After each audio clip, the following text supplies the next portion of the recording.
So over here you can see that I have a bunch of tasks, and what you can do with these is you can also go around and add in a link to these tasks right here to something that is already there inside of a project. That is known as an internal hyperlink.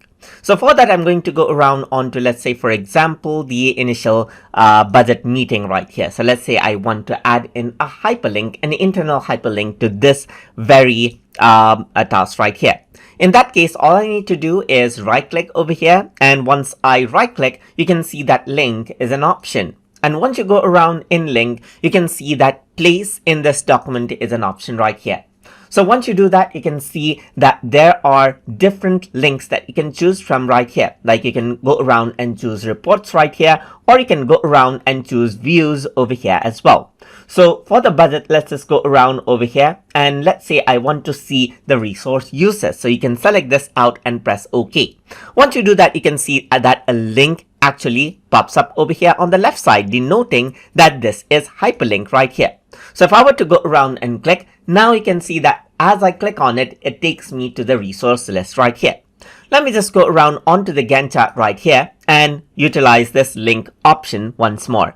If I were to go to link right here and choose place in this document right here and choose, let's say, for example, a report. So I'm just going to go around and say cash flow, for example, and press OK. Then you got a hyperlink over here as well. Click on it and you get to the cash flow report, as you can see right here.